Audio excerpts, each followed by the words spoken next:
Hey, it's Irreverent Aegis here, and in this video I bring you the Trifecta guide for Veteran Graven Deep, which will earn you the title Fist of Tava, a title you definitely want to have due to Tava's renown with single Nord mothers, who are known to birth giant children and are, therefore, never the same afterwards.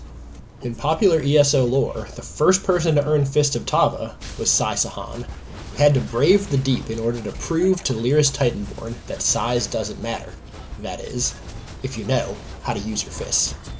But seriously, this is a guide, not a Rift and roleplay, so let's get to business. Definitely grab that first buff from the optional boss. If you need help figuring out how to not die on that boss, then let me refer you to another content creator, whose advice is bound to get you moving in the right direction after a couple of years. For our first hard mode, the Euphotic Gatekeeper, there's really nothing different about the hard mode from the non-hard mode, other than the boss's health and the amount of damage that he does. There may be some slight differences, but I really haven't noticed any. Most importantly, when the boss jumps the first 2 times, he immediately follows that up with his triple charge, and this can catch unsuspecting DPS and healers off guard, so make sure after he jumps, everyone in your group gets ready to roll dodge, because that triple charge and the AoEs that spawn can hurt. So you can see right here, there's the triple charge. Luckily, it wasn't that bad, because one of our DPS definitely got hit by it. Whenever he does leap, he does leave a geyser on the ground, and Pangrit spawn from those. Your job as the tank is to hold those Pangrit and turn them away from the group so they don't hit them, and to hold the boss close to that geyser so it's really easy for your DPS to figure out where to drop the bristle pitch to get rid of them. If the person who gets the bristle pitch gets scared for some reason, or can't locate the geyser because they only have one eye, then they can at least drag it to the outside of the room so it's out of the way, and not dropping an AoE in the center of the room. One more thing. If they get the bristle pitch, it's very important that they do not drop it on the exit door at the end of the fight. Not that that would ever happen or anything.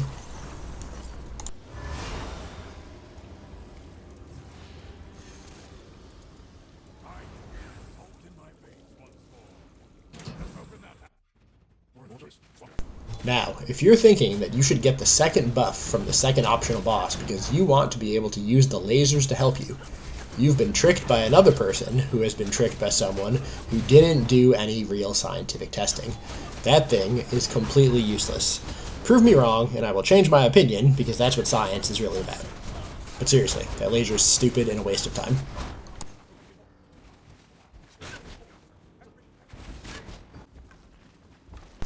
I'm going to be honest. For the second boss, Varzunon, I'm really going to mail it in with my description of the hard mode mechanics.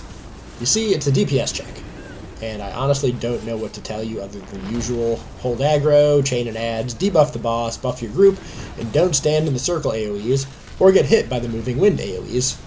If you do this right, the boss should be at 50% or less health by the 3rd time he grows in size. You'll only get one cloud mechanic as well, which the healer should easily be able to heal through with the group's off stacks. And if you're hoping to get the Trifecta, this fight should take a maximum of 1:30, but you'll probably get it done much faster than that. The main issue is the hitbox on the boss when he grows too big. Sometimes it's hard to re-taunt him, but that problem is solved when he's dead. Now, one mechanic that catches people off guard, never the tank of course, because I've totally never been hit by this, is that somebody can get hit up in the air by one of the AoEs for a seemingly permanent stun. However, a DPS can actually free a perma-stunned person by dropping some damage on that player. If they do it quickly, it'll free them before they die from something. Anyway, let's get to the final boss, which is the real reason everybody is here anyway, other than to hear my amazing personality and jokes, of course. Speaking of jokes, why don't necromancers make good tour guides? Give up? Because they're always raising the wrong kind of spirits. Alright, how about this one? Why did the necromancer get kicked out of the vegetable garden? Because he kept trying to resurrect the deadbeats. Okay, so ChatGPT wrote both of those, and they're terrible. As for the final boss hard mode, there is a lot to unpack and not a ton of time to do it in, since I like to show these Trifecta boss clears in real time. In the actual fight, I'm more concerned with showing you positioning and explaining the important mechanics to follow to prevent a death. If you want a more complete explanation of every mechanic, I have a link to my write-up on the Tank Club website in the video description. First, as the tank, you should pick a corner. You'll be standing in that corner for the entire fight, except for when you go into the upside down phase. In my opinion, the best corner to stand in is the corner next to the wall with the dirt mound blocking a doorway. It's a good visual aid to reorient yourself if you ever get lost. At 90%, the boss summons 2 sea orbs. You are going to be responsible for one, and the healer should be responsible for the other. A second set of sea orbs comes out at 80%. But if you're deliberate, you can skip the second set of sea orbs until after the split mechanic if you're fast, but not too fast, with your burn. There are 2 strategies you can take during the split phase. In one strategy, every player takes a shade and is responsible for getting their own interrupts. The danger in this strategy is you have 4 people who can make mistakes, and the mistakes are difficult to recover from because the healer can't focus heals and shields in a small area. This strategy is the popular strategy because it was the first one that someone came up with. In the other strategy, which you see here, the tank is responsible for interrupting 1 shade, and the rest of the group travels together, killing 1 shade at a time. In this strategy, the tank simply needs to call out block, accounting for mic delay of course, before the shades send out their attack. Outside of the one being interrupted by the tank, the other 3 shades should be in sync with each other, and will be casting this every 5 seconds. This only gives one person responsibility, which in my opinion, is safer.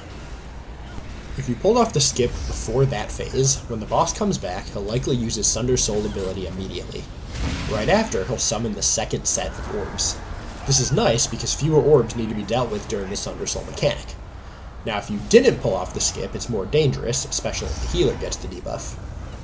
Now if your damage was relatively slow and you got Sunder Soul before the split, then it will not happen again right away. And that's okay too, if you want a moral victory to compensate for your damage dealing shortcomings. Now when he does Sunder Soul, 2 people will get the debuff. If the healer gets one of those debuffs, the healer must call out something like, "Cover my orbs," to alert the person who didn't get the debuff to cover the falling orbs until the mechanic ends. For the 2 people who had their souls sundered, it's crucial they pay attention to where their soul goes, as it will shoot out of their bodies in an arc, making it much easier to see as long as they were paying attention to that arc. Covering the orbs is probably the #1 mechanic that wipes groups because everybody must communicate well and have good spatial awareness. The person covering needs to be sure to cover the orbs on the far side of the boss, not the ones close to the boss, as those are for the tank.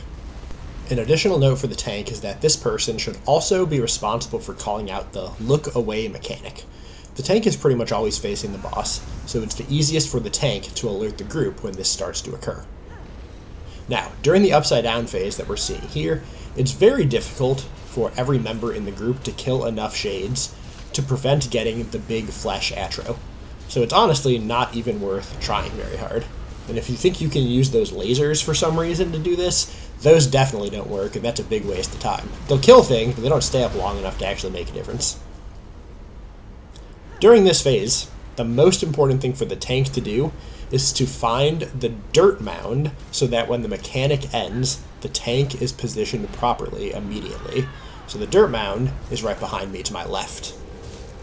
When you come back, there will be a flesh atronach. Taunting it and the boss and then getting back to your starting position ASAP is the priority. If you don't get back, you run the risk of spreading the cone to other places on the map, making it harder for your team to maneuver, especially during the Sunder Soul mechanic. Getting the flesh attro down is the priority here. Ideally, it'll go down before the boss is pushed to 40%, which is when the sea orbs spawn again. What's actually convenient is that if you're targeting the attro and don't have a ton of cleave, the boss will likely heal itself with one of its stolen abilities, possibly preventing your group from pushing it before the attro dies. While delaying the second set of sea orbs is possible again, it is a lot trickier to do this time because of the variability in the fight due to the flesh attro, so it's not really worth pursuing as a viable strategy in my opinion. Once the attro goes down, there are no new mechanics for the rest of the fight. At 25%, you simply have a repeat of the split phase that after your group should just burn the boss while minding the orbs, just like before. This fight has a steep learning curve for all parties involved. The tank has to get the timing down on the cones, otherwise it'll be a one-shot, must be a good communicator when it comes to callouts, and must be able to mine resources while keeping an eye on orbs. Not to mention, The tank's spatial orientation has to be good, which is why I recommend that the tank always use that dirt mound as a guide. The healer arguably has the hardest job, and it can be challenging to get down the spatial orientation needed to take care of the other two orbs. Of course, the two DDs also need to be aware of the orb mechanics as well, since they are always on call to take over the C orb responsibilities. And of course, the fight changes depending on your group comp, as the boss steals different abilities from each class. Once again, for a full written description that discusses what each of those abilities are and what they are in the hard mode, check out the guide on the Tank Club posted in the notes. Once everyone learns their roles, however, it's a pretty enjoyable fight, and you'll find that it's a lot easier than what you originally thought it to be. If you enjoyed this video, please give me a like and leave a comment, and please give me a subscribe if you haven't done so already. Enjoy the remaining few seconds of Fist of Tava. I wish you good luck on your journey, so that one day soon, you may be like Sahan, pleasuring giant Nord women all over Tamriel.